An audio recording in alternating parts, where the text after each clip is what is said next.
Welcome to another episode of the Loadout Music Podcast, featuring in-depth interviews with a wide range of music personalities, from rock and roll Hall of Famers to Grammy winners and today's rising stars. Recorded from the old Rock House in St. Louis, Missouri, here's your host, Aaron Perlut. Welcome back to another episode of the Loadout Music Podcast. I'm your host, Aaron Perlut, and today we're excited to welcome a true king of modern-day funk. He is the son of one of the most distinctive vocalists of the past half-century, really a standard bearer for the unmatched musical culture of New Orleans. He's performed and recorded with the Rolling Stones, Bonnie Raitt, Don Henley, Robbie Robertson, and is a charter member of Keith Richards' X-Pensive Winos. And he has his first solo record out in nearly 20 years, on which he sings about what I believe to be the greatest place on earth, and clearly he does. That's what he called the song. That's New Orleans, and it's hard to argue with him. He is Ivan Neville. Ivan, thank you so much for being on the show with us. Hey, man, thanks for having me. Yeah, so, you and I were just talking about this a little bit before, but, New Orleans is it's a music town like no other. It must have been, and growing up with the musical influences you had right in your own home, it must have been really unique for you growing up. Yeah, it was pretty fun, man. It was pretty fun. Just knowing that, and let alone the music of the streets, the sounds of New Orleans, just when you walked outside your house, hearing other people playing music from their radios and whatnot, and stereos, and bands practicing around the corner from you, and then knowing that my uncles, my dad and his brothers were all musicians, and they were always seemed to be working on something. And the sounds of the second line parades that might come up your street on any given Sunday, with a brass band and a group of people following behind, stuff like that. Even at as a lot of people know about the funerals. Even at a New Orleans funeral, it'd be a celebration of someone's life, and they would have after the funeral service, they'd have a brass band would play. They would start off playing possibly the song, what is it? I think it's called A Closer Walk with Thee. Maybe they would play that. And then they would end up playing like some fast buck jumping, maybe something like I'll Fly Away. And people would dance and be celebrating. And that's kind of what we know, So let alone being in a household with, there was a piano always in our house. And my dad was always coming and going, from a gig or whatever, or coming off the road and playing. And, we'd hear him singing on the radio when they play his records and stuff like that. So it was a beautiful thing growing up, and especially in this all happening in New Orleans, an amazing place. For the 5 years that I lived in New Orleans, I try to explain to people since we left what life is like there, and it's really hard to capture because it's truly unlike any city in the U.S. in terms of kind of there's this culture of kind of celebration, and it's like you were saying, man, you walk out your door and it's just kind of all around you, and that is. It's captured through music. I mean, we used to go to, if you remember, Donna's Bar on Rampart. Oh, Donna's, yeah. Dirty Dozen used to play over there, and brass bands, right? And that's in the hood. Donna's was over there, like in Central City. Yeah, right across from the park, from Louis Armstrong Park there, and it just it's hard to explain to people who don't live in New Orleans like what that culture is, right? And you kind of nailed it because you could walk out your door and there's like a second line coming down the street. Yeah. And it might be a funeral, but it might just be some kind of party. A social and pleasure club. Yeah. Those clubs that have those second lines and stuff. Yeah. And the other thing that I find there that's very unusual, there is obviously, racism all over the world, and America has its very special brand of it. But in New Orleans, unquestionably racism exists, but you also have this culture of Black folks and white folks celebrating together, which you don't find in a lot of other cities. And it's probably built around, Mardi Gras and things like that, but it's very unusual because you go to shows and things like that. And, it seems like you're always in a mixed crowd, and it's a very unusual cultural thing that you don't see other places. Yeah, there's a strong sense of community, no matter how you look. I mean, obviously the racism thing, that stuff is, that's embedded in the foundation of some aspect of this country and everything. Yeah. And some of it, you can get around it, and sometimes it rears its ugly head. But for the most part, New Orleans shows a strong sense of community. And a lot of people call New Orleans the most northern Caribbean city, that kind of thing. So we got that. It's like a melting pot of sorts, and it's like a big gumbo, like a big bowl of gumbo. You put all the different flavors and all the different spices, and you make one good, soulful, comforting meal, bowl of gumbo. And that's the kind of spirit of community that we try to focus on in New Orleans, instead of the negative that it does exist, but we try to. And music is one of the components that brings people together and makes people forget about the negatives of being, that we all don't look alike, and we all don't believe in the same stuff sometimes, but we all love music. We all love good food. So we got those common things in New Orleans that brings people together a lot.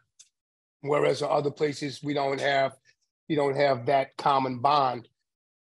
Yeah. Do you ever get tired of, like, I'm sure when you've traveled all your life playing music, and, you go and play in different venues and you talk to musicians, and I'm sure a lot of people want to talk to you about, not only, your lineage in music, but also about New Orleans. Do you ever I would guess based on one of the cuts off the new record, you're not, but do you ever get tired of just like, man, another dude who wants to talk to me about Well, you kind of, when you get asked a similar question a lot about New Orleans, and sometimes it's hard to put into words how to describe New Orleans to someone.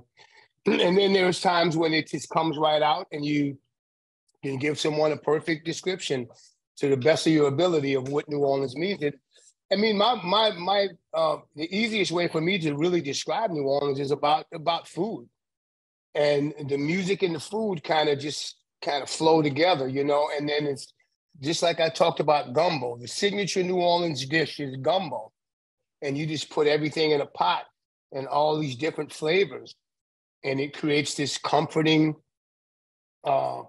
meal that and so that's kind of what New Orleans is. It's a comforting place. And between the music and the camaraderie and the spirit of the people here, it's just an amazing thing. And it's something that if you have never been here, you truly don't know what it is. And there's certain times a year you would come here, like Mardi Gras. Mardi Gras is not the greatest indicator of what New Orleans is if you come to visit here, because it's a fun time. But if you come to New Orleans during the New Orleans Jazz and Heritage Festival, that is the best time to come to New Orleans and see New Orleans at its finest. And you see the music coming out of the speakers and flowing in the air, and then you smelling the food and the crawfish and everything else that goes along with it. And people are just kind of enjoying what New Orleans is. And this is coming up. This coming Friday, starting this coming Friday, will probably be the most fun 10 days in one place all together that I've ever experienced. And that's the New Orleans Jazz and Heritage Festival. Yeah, I would always tell people to go down during like French Quarter Festival too, because there's music all over the city, and it's not as crowded and uncomfortable as Mardi Gras can be. And it's more of a French Quarter Festival typically had been more of a locals thing. It kind of is, yes. We kind of enjoyed it. And one thing I also do is I always tell people, I think most people, and this is probably because of television, they say they equate New Orleans with just the French Quarter, and there's so much more to New Orleans than just the French Quarter. So I always tell people, go take a streetcar and go up past Tulane. Go check out the Maple Yeah, Leaf. go up, go to Maple Leaf. Go have a meal at Giacomo's, and then go to the Maple Leaf afterward. Yeah, go east. Go past Frenchman and go. Yeah. I mean, go into East New Orleans, and I mean, there's great little clubs everywhere, and I mean, it's interesting, and like you and I were talking earlier. I spent a lot of time at Le Bon Temps Relais on Magazine Street. And they used to have, some amazing music in that back room, and you just kind of stumble in and check out what they have going on. And you're right. It's a hard thing to kind of capture, but it's, especially living there, it's a pretty remarkable thing to, just to experience firsthand. Absolutely. Yes. Yeah. So, at what point, you're born into a musical family, but at what point do you start thinking to yourself, this is going to be the way I make my living for the rest of my life? Or is it just kind of like one of those natural things where like, well, I guess this is what I'm going to do? Well, it kind of happened. It's like, for instance, my first actual paying gig was myself, my dad, and my great uncle. My great uncle George Landry, also known as Big Chief Jolly of the Wild Chopper Tours. So you got 3 generations. My dad had a gig playing a house party. And this is thrown by the people that, or the group of folks that opened up the club Tipitinas. Mm-hmm.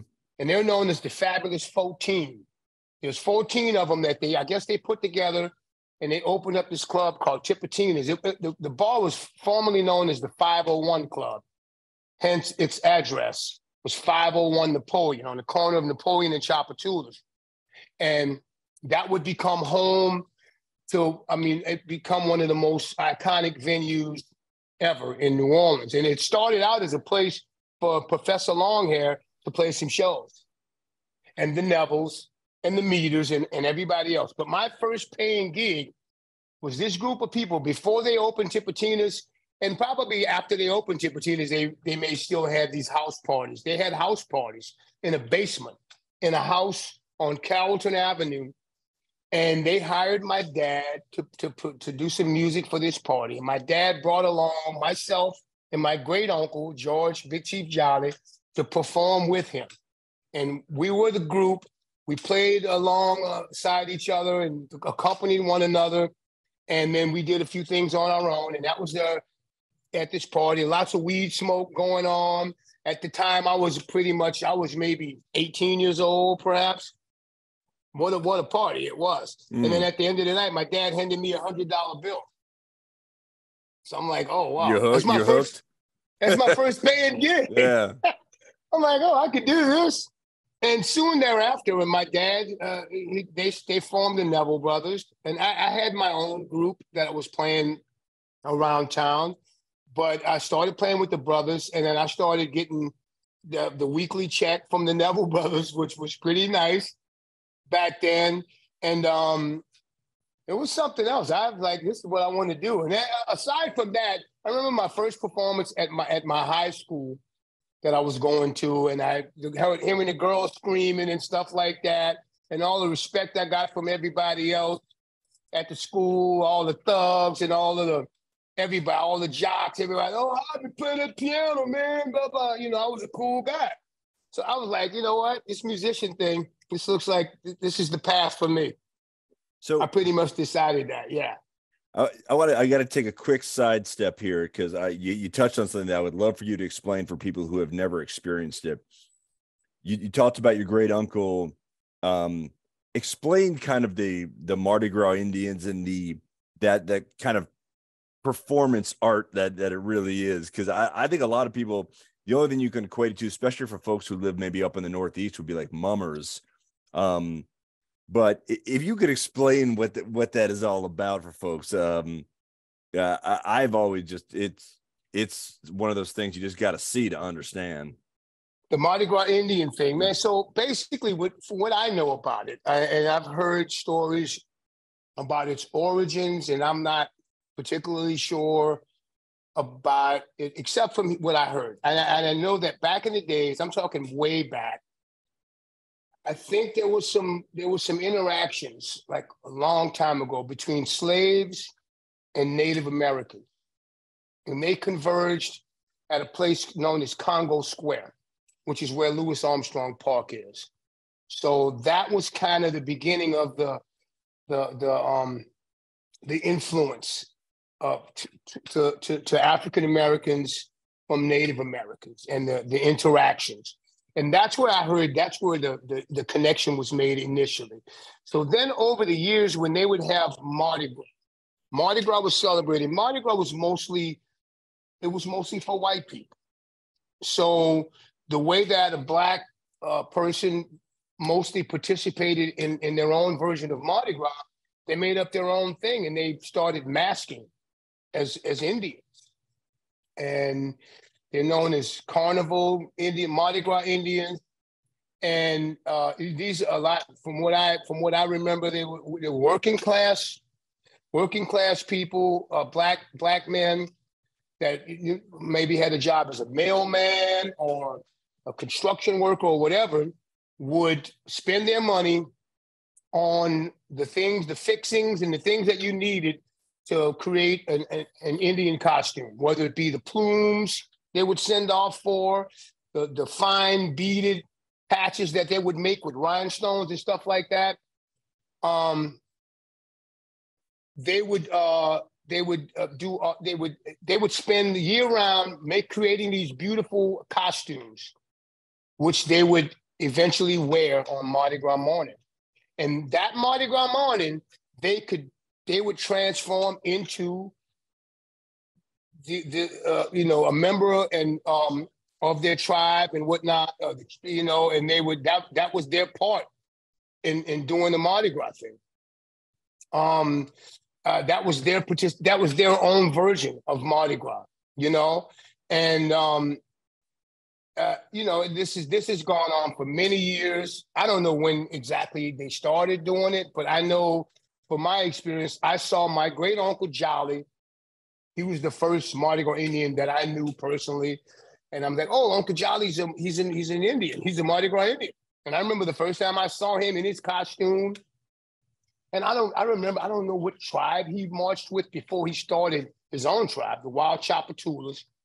But he had maybe the Black Eagles, or I'm not sure which tribe it was. He maybe marched. I think he was kind of a renegade. He maybe even marched with Bo Dallas in him at some point, the Wild Magnolias or the Golden Eagles. I'm not sure. But I know that eventually he started his own tribe, the Wild Chapatulas. And this is a tradition that's going strong today. Like today they're doing it. Every Mardi Gras, and it's another holiday. It's another day. It's called Super Sunday. It's the Sunday right after St. Joseph's night where they mask. And it's on Fat Tuesday, the day before Ash Wednesday, which is, everybody knows is Mardi Gras. They mask with these Indian costumes. And this is like a tradition, and it's like a rite of passage for an African-American to mask as Indian. And it's a thing of where you feel like you're royalty when you put this costume on, and the respect that you gain from the people that are, the revelers, the Mardi Gras celebrants who see, oh, there's the Mardi Gras Indians. It's such an amazing encounter. You know what I'm saying? And then when you see the Mardi Gras, it's like I said, it's like royalty when these guys and ladies put on these costumes. It's a beautiful thing. And I mean, back in the days, they used to meet up, like different neighborhoods would have their tribes. Like you have the Wild Magnolias, Wild Chapatulas, the Yellow Pocahontas, the Ninth Ward Hunters, to name a few, the Golden Eagles. And the tribes would meet up. And back in the days, they would get violent with one another. They would fight and stuff like that, maybe. But then it became a thing of beauty. The competition was in whose costume was the most beautiful. And it's like I said, it's going strong today, man. Yeah. I was out there this past Mardi Gras, and they're out there doing it, man. And it's something that I think is going to live on for a long time. I hope it never stops. Yeah. Well, let's get back to you. I didn't. Sorry to take that detour, but I just that's all right. Couldn't help myself. But so you play that private party with your dad and your great uncle, and that's kind of the starting point for you in as a professional musician, because you're starting to get paid. So where does your career go from there? How do you, because I think we all know, anyone who's played music, you know, it's a grind. I mean, no matter if your last name's Neville or not, I mean, it takes work. No, it does. So basically, I kind of my training grounds was playing with my dad and my uncles, the Neville brothers. So I started a band right out of high school. I had a band called Renegade. It was me and some of my friends that were my age and whatnot. We had a band. We played around. We played a couple of high school dances, a couple of wedding receptions, things of that nature. And we wrote a couple of songs as well. And I soon joined on with my dad and my uncle. And I was in there in the Neville brothers band. And I did that for a while. And then I got an opportunity to record some music in California, in Los Angeles, with a group called Rufus. A lot of people know, well, Rufus and Shaka Khan is the band. But I did a record with them without Shaka, and I sang some songs. There's a record called Seal in Red, and it's by the group Rufus, and I'm on it as one of the singers. And I sang, I wrote a song on that record as well. That was kind of I went out and ventured out away from the nest, you know what I'm saying?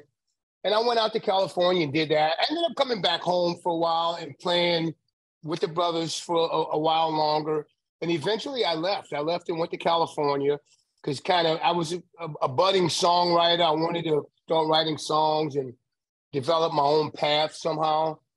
And I thought I had the talent, or maybe to do some of that on my own. And I went out to California, and it was a struggle. It was times when I was, kind of like semi-homeless, whatever. And I ended up getting a gig playing with Bonnie Raitt around 1984.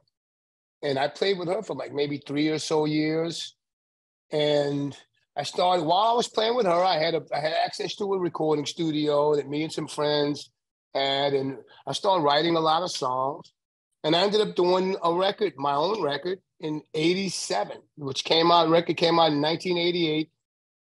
And it was pretty smooth to some degree, but there was other things that made it, it was a grind. It was a grind doing what you were doing, trying to figure out how, what's the formula or path to success in this business. And I found a pretty cool path, except there was a lot of stuff going on. There was a lot of sidetrack. A lot, like drugs and alcohol, things of that nature could easily be abused in the music industry. And I did my share, and I did some abusive behavior, a lot of it. I had a lot of fun as well, but that's something that, it kind of, to me, it went along with the territory. But I was able to do a lot of stuff, and I eventually played. I somewhere along the lines, I had made contact with through the Neville brothers. The Neville brothers opened up for the Rolling Stones in 1981, and I had met Keith Richards and those guys, and I ended up reconnecting with them. I played on some sessions for the Rolling Stones in 1985, I think, or 86.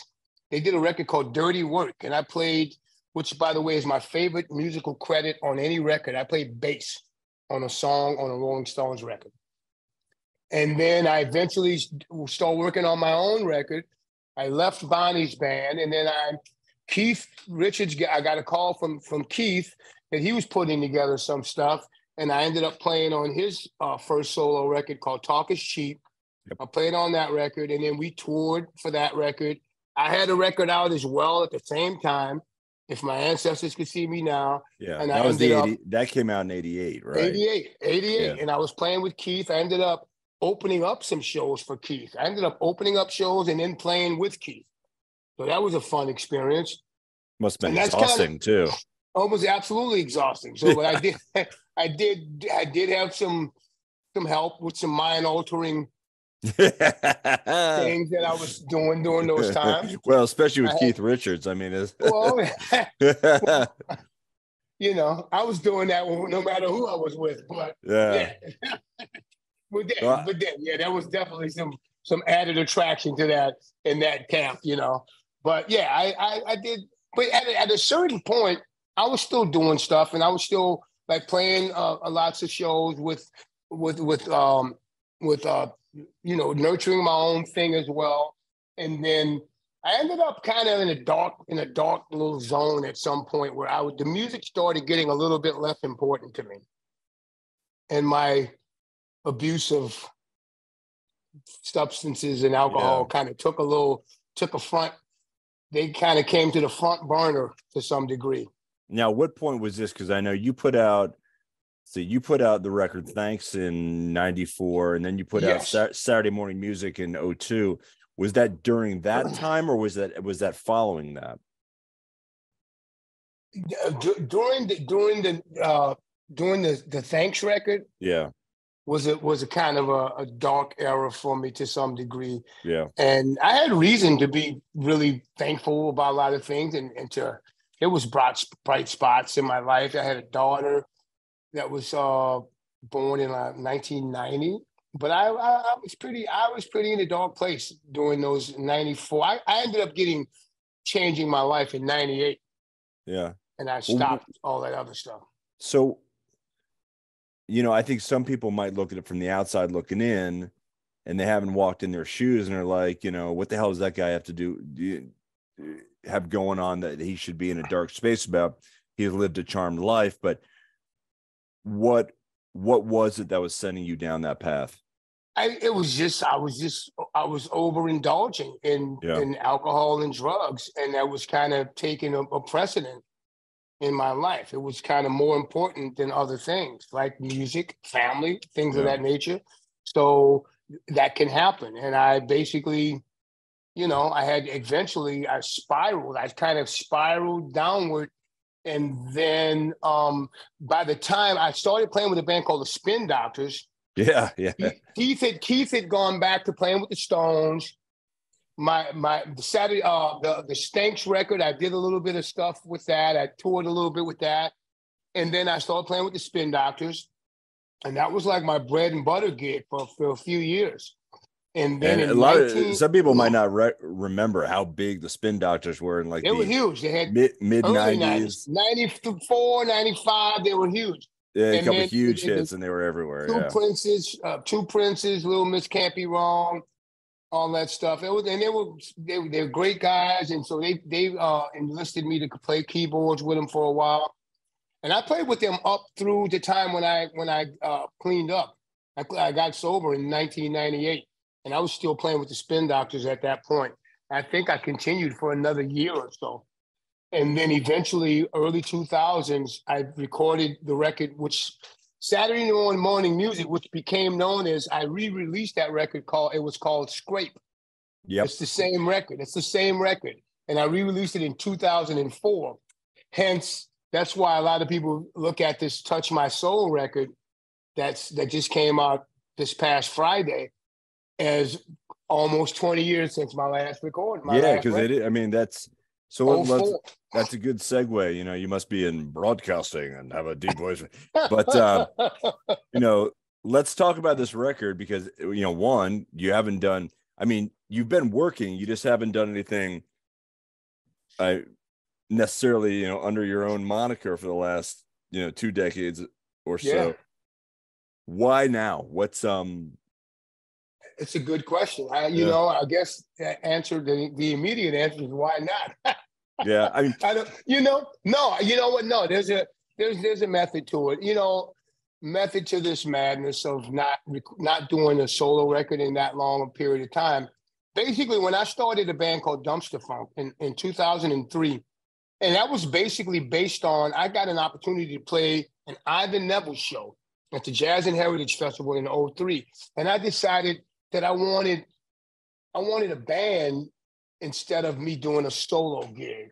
Instead of hiring musicians to back me up for this particular show, I wanted guys that would take turns driving with me, and not me just be this front guy driving all the time. So I started Dumpster Funk, and I realized I needed support. I needed support and not having to front a group, but being a part of a group that we could.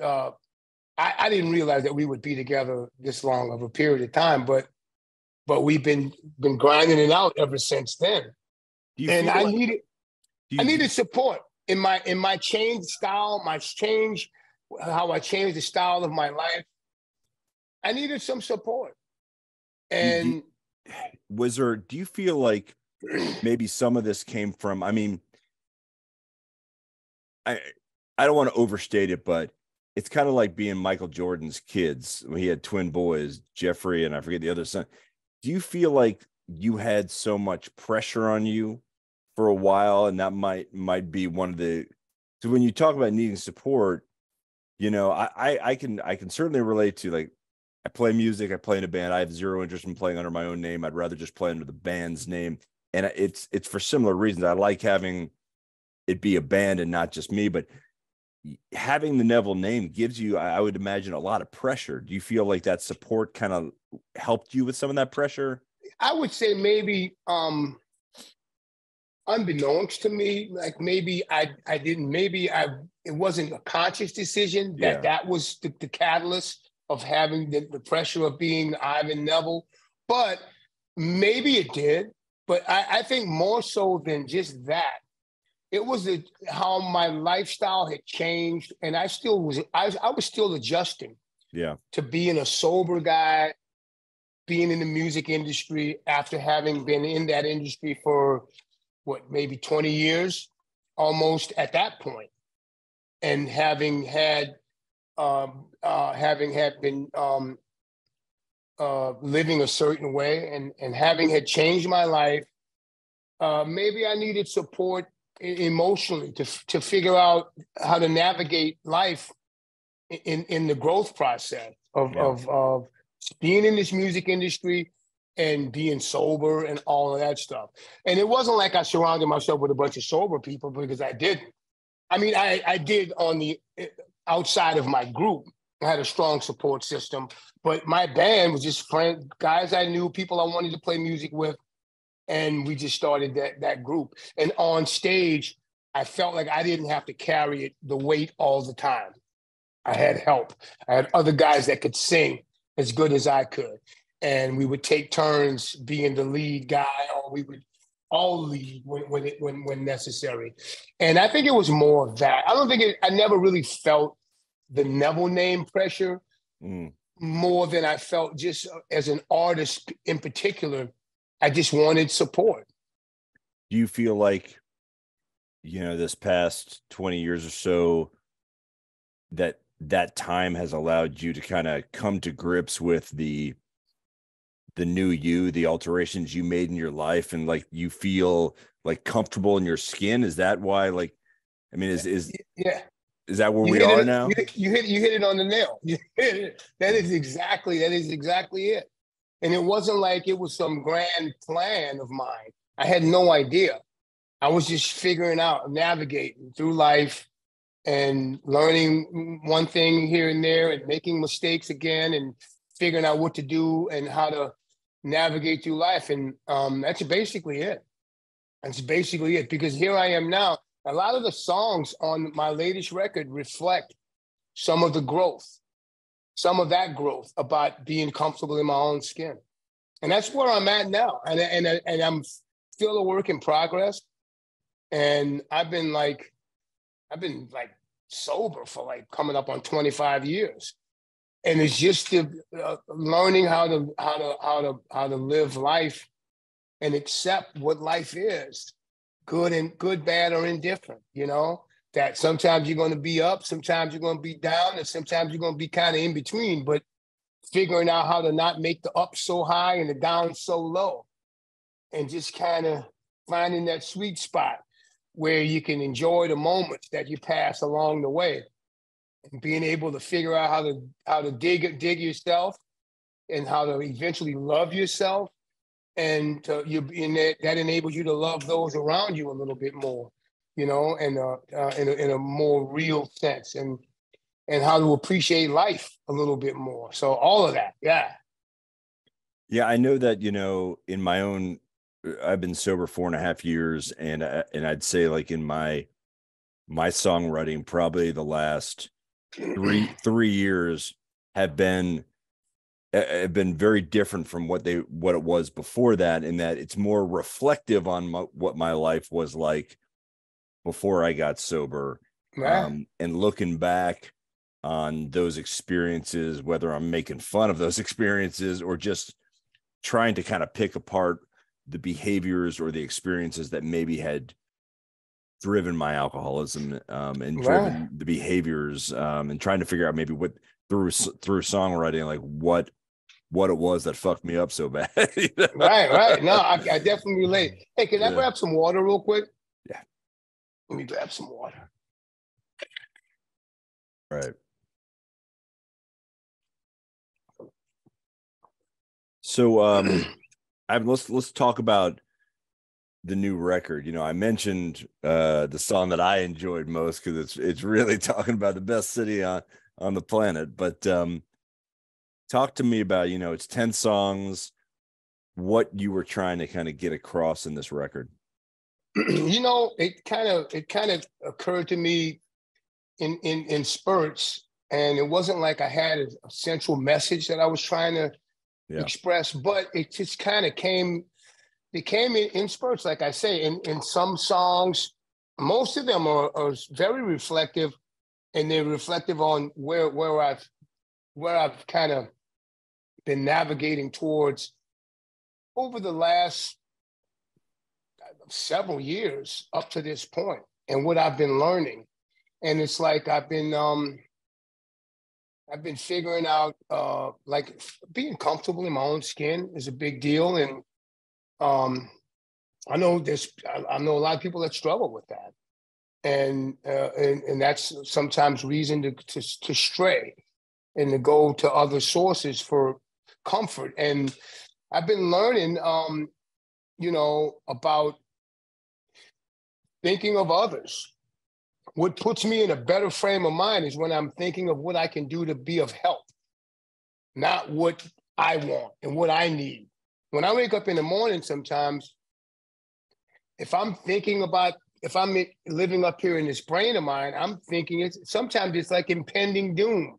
Like, what could go wrong today? What blah, blah, blah. Am I going to get what I deserve? And all of this stuff. But as soon as I start thinking about my actual duty when I wake up now, I have to make my 9-year-old son, I have to make breakfast for him and help get him ready for school. So that immediately takes me out of my own stuff. And it puts me, I'm got to be there for someone else.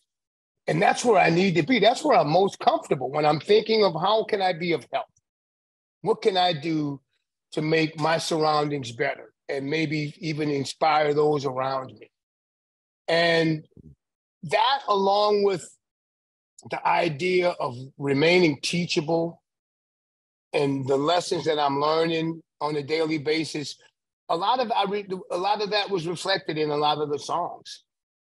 And there was no specific message, but I guess one of the main themes is kind of, I guess, gratitude for still being around here, hanging around, and being gifted with some creativity flowing through my veins and able to make some music, and grateful for that people care about me and that I'm a pretty decent guy, that theme is pretty much present and I think kind of runs true in a lot of this music that's on this record.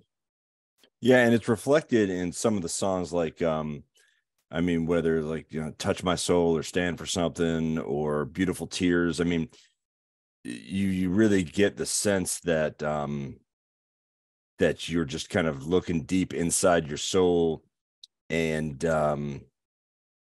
maybe looking at, we're all flawed to some degree, right? And we're kind of examining those flaws and kind of taking stock in where you've been, where you've gotten, and where you have the opportunity to go now in your life. Absolutely. Yes. And you also, I mean, You had some friends that that hopped on board. I mean, friends and family, because Cyril was involved with Might Last a Lifetime.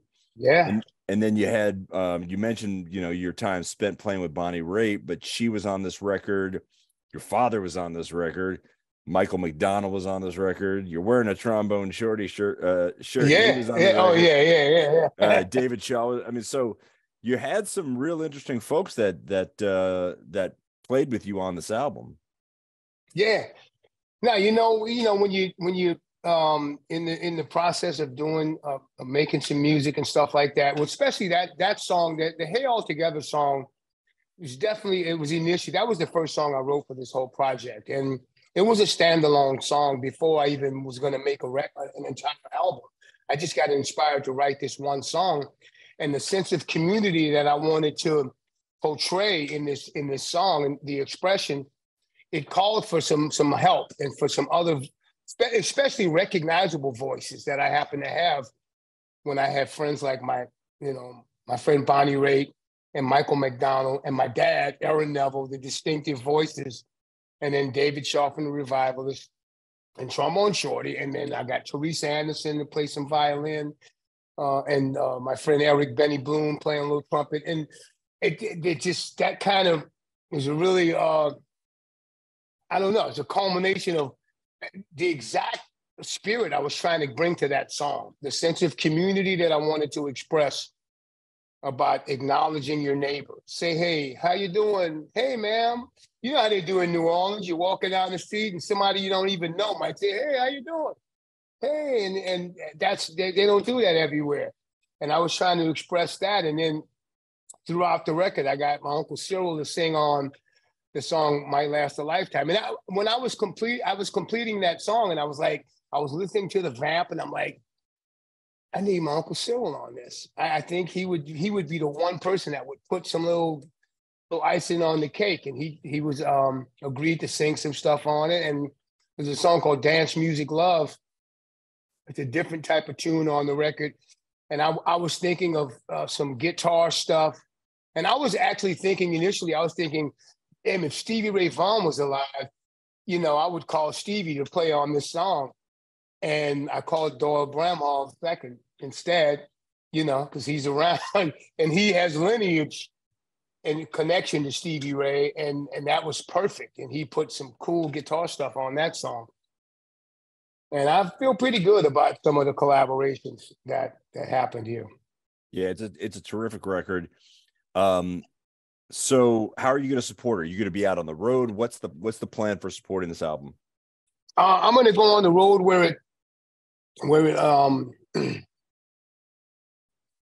it makes sense, Yeah. I will play Ivan Neville shows, Ivan and Friends, and then Dumpster Funk will be out doing what we normally do, and then we will incorporate sometimes in Dumpster shows. I will incorporate some of these songs where it makes sense, and then I will open up some Dumpster Funk shows as well and do Ivan sets. So if the demand is there, and if people get a hold of this music and hear it, and they want to hear more of it, I will do whatever I need to do, And Ivan, I will do as many Ivan shows as it warrants, And I will do whatever. Yeah. Right on. Ivan Neville, it has been a real pleasure and honestly a privilege having you on the show. I've seen you perform before when I lived in New Orleans, and since then coming back, and all the best to you with the new record, with your sobriety, and thank you so much for being on the Loadout Music Podcast. Thank you, Aaron. It's been a pleasure. It's been my pleasure and an honor and a privilege to talk to you as well, man. Thank you very much. Thank you.